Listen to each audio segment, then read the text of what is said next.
Assalamualaikum warahmatullahi wabarakatuh. Perkenalkan, saya Ali Firdaus dari Universitas 11 April.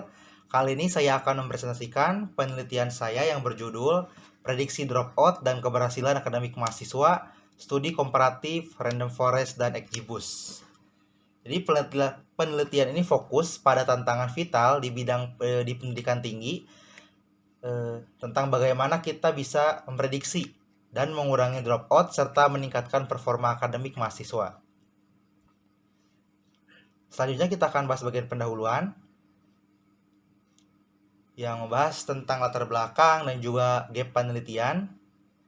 Jadi di era data ini, machine learning menawarkan solusi untuk mengidentifikasi pola di data mahasiswa. Namun, studi sebelumnya masih menunjukkan celah yang signifikan. Yang pertama, perbandingan langsung antara Random Forest dan XGBoost, dua algoritma ensemble canggih dalam konteks prediksi akademik mahasiswa masih sangat terbatas. Selain itu, validasi model prediktif yang ada seringkali terbatas pada dataset yang spesifik. Itu membatasi generalisasi ke lingkungan pendidikan yang beragam. Selanjutnya, penelitian saya ini secara langsung menjawab rekomendasi dari studi sebelumnya untuk mengeksplorasi XGBoost lebih jauh.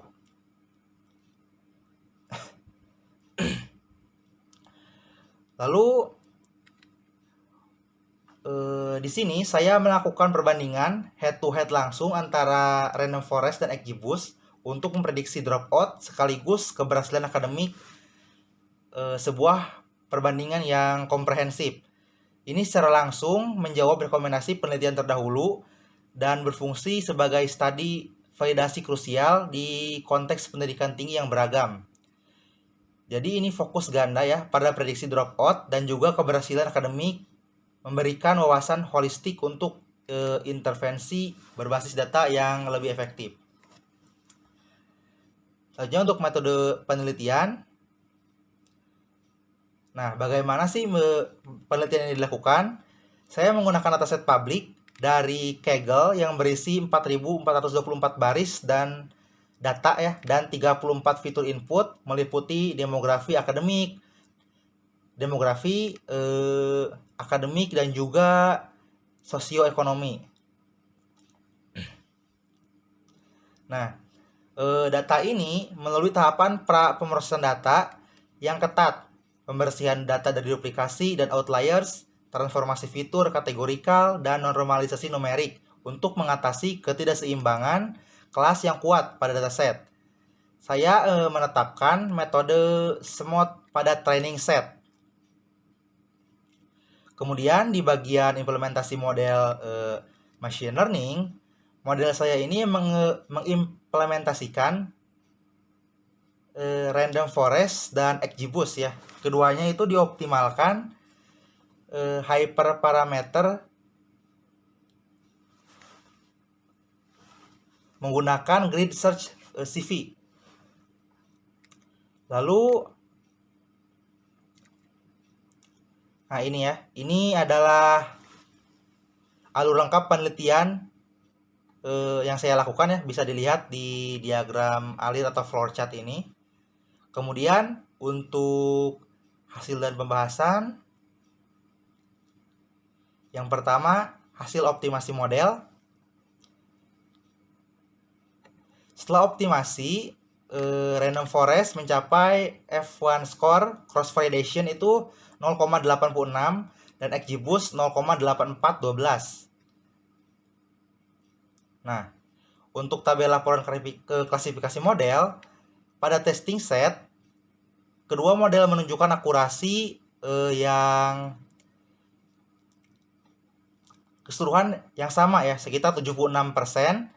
Lalu kelas graduate dan juga dropout diprediksi dengan sangat baik. Namun untuk kelas enroll yang merupakan kelas minoritas menjadi tantangan terbesar bagi kedua model.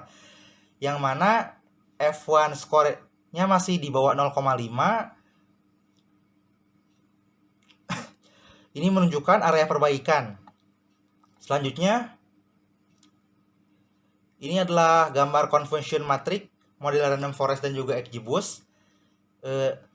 Detail prediksi benar dan salah setiap kelas dapat dilihat pada gambar ini ya. Selanjutnya kita akan bahas ke ini ya, bagian top 10 fitur terpenting berdasarkan random forest. Jadi gambar kelima ini menunjukkan bahwa kinerja akademik di semester kedua dan pertama adalah prediktor paling signifikan, diikuti oleh usia dan status pembayaran biaya kuliah.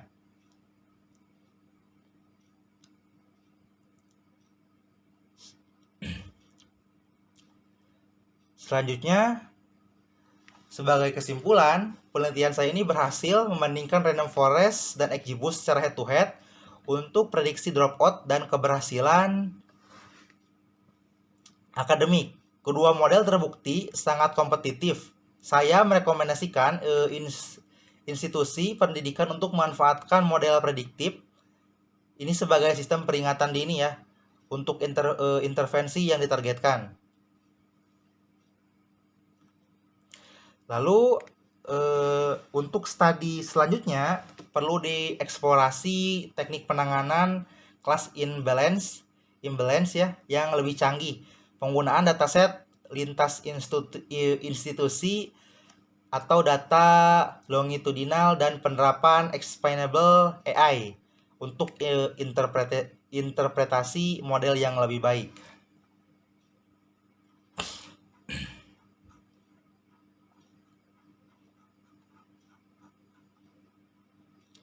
Demikian presentasi saya. Terima kasih atas perhatiannya.